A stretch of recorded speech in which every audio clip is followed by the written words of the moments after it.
जोगी मैं और गंगा है इश्क री। आहा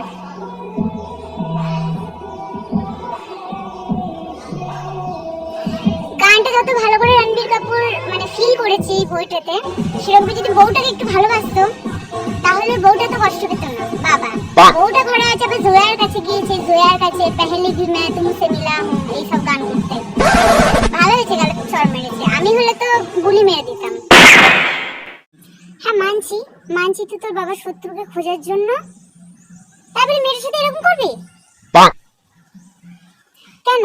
নিজের বউয়ের হাতে চড় খাওয়ার পর যে বন্দুকটা নিজের বউয়ের মাথায় তুলে লাগিয়েছিলিস, সেই বন্দুকটা যদি জুয়ার মাথাতে লাগিয়ে ওকে জিজ্ঞেস করতি যে এই সবের পেছনে কারা আছে, তাহলে সে কি বলে দিত না? যেমন তাই নাকি? এর লজিক নেই। আমরা ঘাসে মুখ দিয়েছিলি পাবলিক গুলো। একদম আজে বাজে বই বানাবি না। পরিবেশটা নষ্ট হচ্ছে না, সমাজটা নষ্ট হচ্ছে না।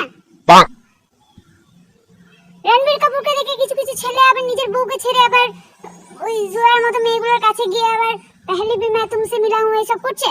হ্যাঁ তারপর আবার বলবে দুদিন পর তো কি হয়েছে, রণবীর করেছে আমরাও করেছি। আর রণবীর কাপুর এমনিই প্লে বয়, ওই আলিয়াকে এখন পেয়েছে তাই বলতে নেই।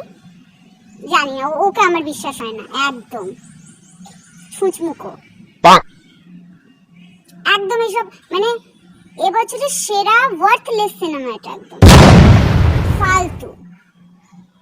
মেয়েদেরকে সম্মান দেয়নি, মুভিতে কিছু করেনি, শুধু বউটার উপরে বন্দুক লাগিয়ে দিচ্ছে, বউটাকে চড় মারছে, বউটার ব্লাউজ ধরে ছেড়ে দিচ্ছে, জুয়াকে দিয়ে জুতো চাঁটা করাচ্ছে। এগুলো বই মানে যে স্ক্রিপ্ট লিখেছে সেও গাঁজাখোর, আর ডাইরেক্টর তো এমনি গাঁজাখোর, আর রণবীরের কথা তো বলতেই নেই, ওর কথা আমি বলতেই চাই না। আমি দেখিনি, আমি দেখবো না। ওই রাজ দেখছিল তাই ও আমি বললাম তুমি কেন দেখছো এসব? একদম দেখবে না তুমি।